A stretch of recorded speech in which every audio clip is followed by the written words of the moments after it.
That video from myfox9.com, who really blew this story wide open. With me, the Chief Deputy Sheriff, Stephen Blackwell, who had no complaints. He had no idea that these girls had been kidnapped because their parents were going along with it. The girls held on an isolated ranch by a charismatic Christian pastor, Victor Bernard, now the subject of a nationwide manhunt. Rick Ross with me, cult expert, founder of Cult Education Institute. Rick, it's almost too hard for me to take in. The parents went along with this, Rick.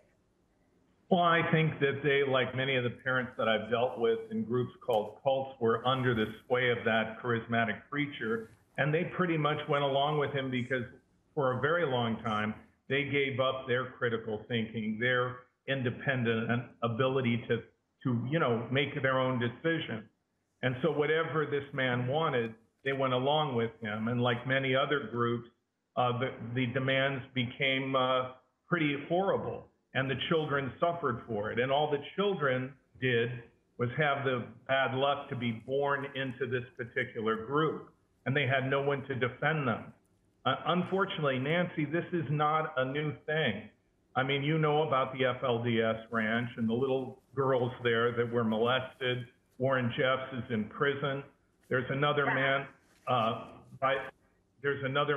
also, Wayne Bent, who is in prison in New Mexico. Right. I know this is not the first time it's ever happened.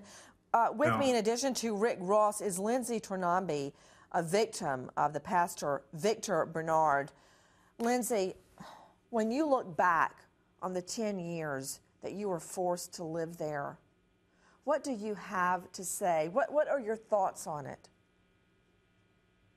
I feel like I was robbed of my childhood, my teenage years, experiences I should have had with my mom, my dad, my siblings. My siblings and I were so close before all this happened.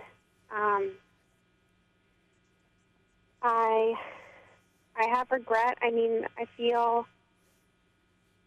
don't know, for a long time I felt very ashamed of everything that had happened. I felt guilty, like somehow I had deserved all of this kind of life.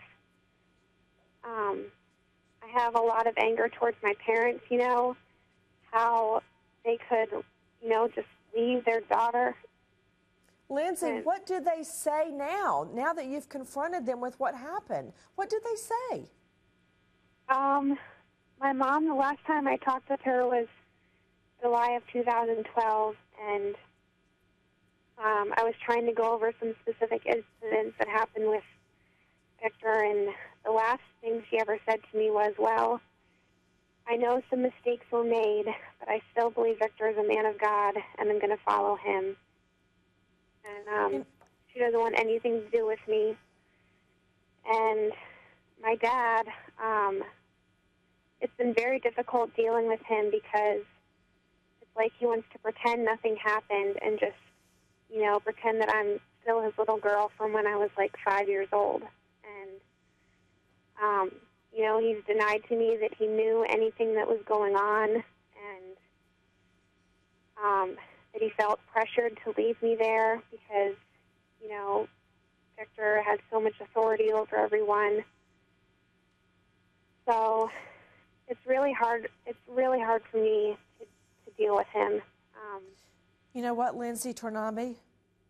As hard as this is, as difficult as this is for you, speaking out right now, and as you have done to police, is a wake-up call to people across the country to protect their children. Everyone, the tip line in the search for Victor Bernard is on the screen now. 320-629-8342. He poses as a pastor, but he is a monster. Please help us put him behind bars.